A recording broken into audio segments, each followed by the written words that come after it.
What's up, average dad fans? Welcome back to another video. And well, yeah, today's slightly different. I am currently in the Boston Logan Airport departures lounge. I am getting ready to catch a flight back to Edinburgh. As you can hear from my voice, the plans of recording numerous videos while I was here kind of went down the pan as I went out in the first night and lost my voice singing karaoke till too late in the morning.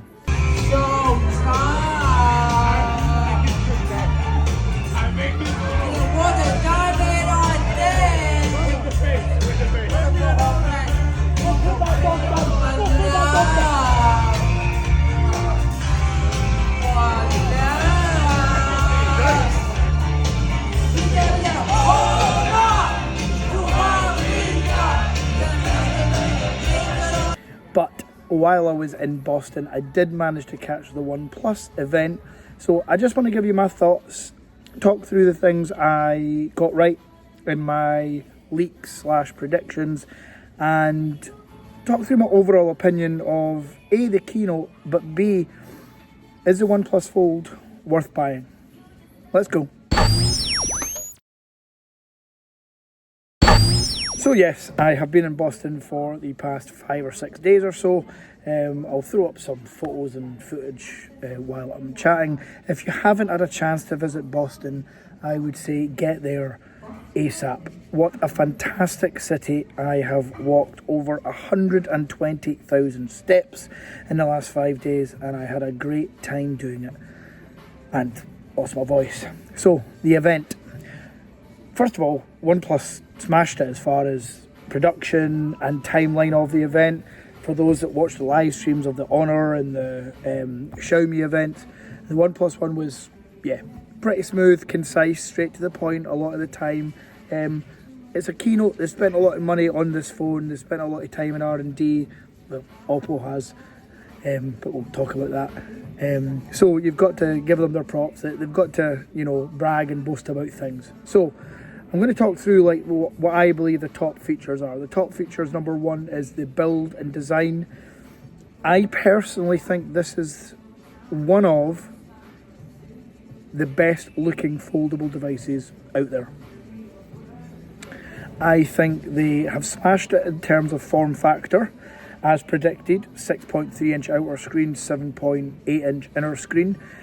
Also as predicted, those displays, 2K, LTPO3 technology, obviously 120 hertz, 2,800 nits of peak brightness. Essentially you would have to be on the sun not to be able to see the screen. So yeah, really impressed with that. I had talked about before if OnePlus should have waited a few months to get the Snapdragon 8 Gen 3. The more I think about it, the more I think, hell no. I mean, the 8 Gen 2 is absolutely more power than 99.9% of the universe need. So get the phone out, it's ready. People keep talking about this being a first gen foldable from OnePlus. It's not a first gen foldable from OnePlus. It's a third gen foldable from Oppo, who are the sister company of OnePlus. So in the Chinese market, you've got the Oppo Find N3. I'll pop up some B-roll while I'm bored in the airport for the next couple of hours. I am going to order the Oppo Find N3 to compare to the OnePlus Open, even though they are the same phone. The one thing I will say is I'm getting the Oppo Find N3. It's a Chinese ROM, however, Google Play Store installed. I'm getting it through WONDA mobile, and I'm going to get a discount on it because it's going to be a review unit just for me. So if you are interested in buying the Oppo Find N3 rather than the OnePlus Open, for whatever reason, it will be cheaper. You can hit me up in the comments or send me a direct message on Instagram.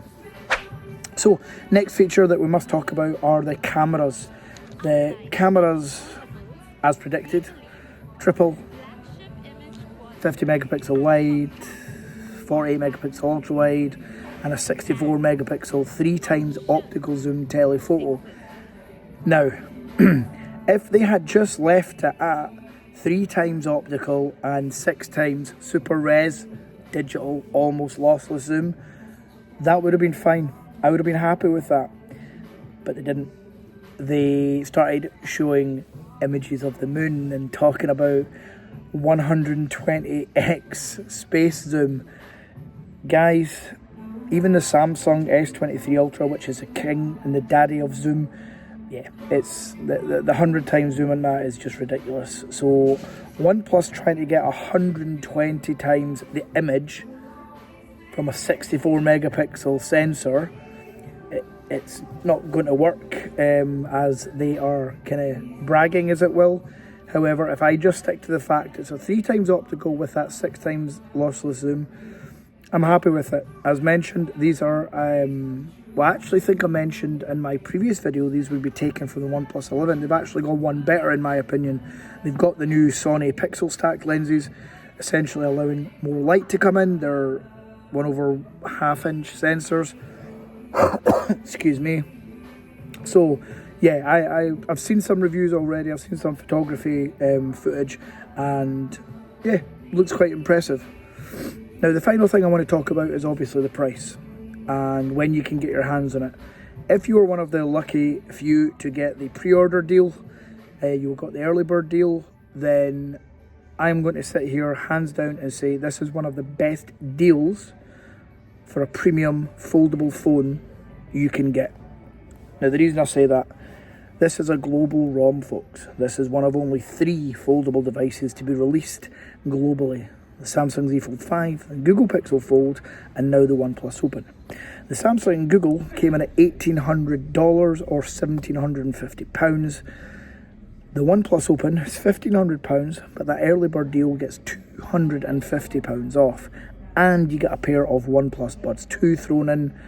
That to me is a fantastic deal. I don't need the OnePlus Buds Pro 2, so I could probably sell them for £120 and take that price off the cost of the device to save even more money. Really happy with that. I noticed that it's $1,700 in the US. However, they are going to be pretty good with their trade-ins. So if you've got an iPhone that's maybe 2, 3, 4 years old, I think you're going to get round anywhere between $400 and $600 for that. If you've got an old OnePlus, the OnePlus 11 for example, which you can pick up for around $400 just now, I think they're going to pay out about $750 for that. So if you're in the US, it might be worth looking at getting a little cheap burner phone that I know one of my members, Samantha's, probably going to do. Or she probably won't. She probably just ordered every phone because she's addicted. Shout out to Samantha. I hope you're watching. I know you will be. I actually met up with Samantha while I was in Boston. She's a Bostonian and she's a channel member, so we spent a great day together. Again, I'll flash up some pictures. Yeah, if you want to become a channel member, just hit the join button underneath this video.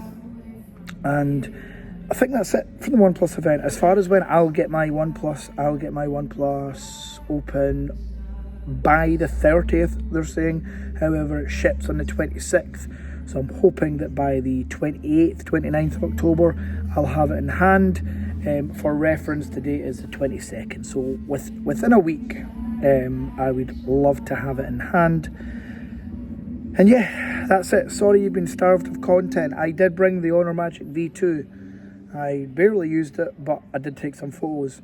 I brought the Google Pixel 8 Pro. I've taken many photos. I'll do a camera comparison between the iPhone 15 Pro Max and the Google Pixel 8 Pro. And while I'm talking about the iPhone 15 Pro Max, I can't praise this phone enough for its photography and video and battery life and just overall reliability. I'll talk about it in a future video when I'm talking about the iPhone and the Pixel, but Apple are just reliable.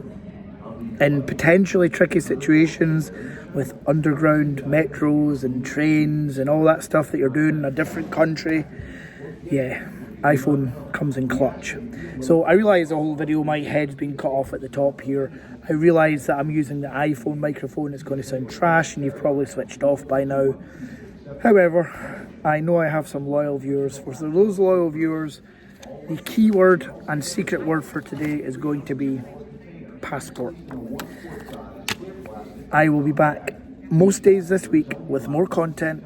I land in about 6 hours, 8 hours. Yeah, I'll be back with a video tomorrow, folks. Until then,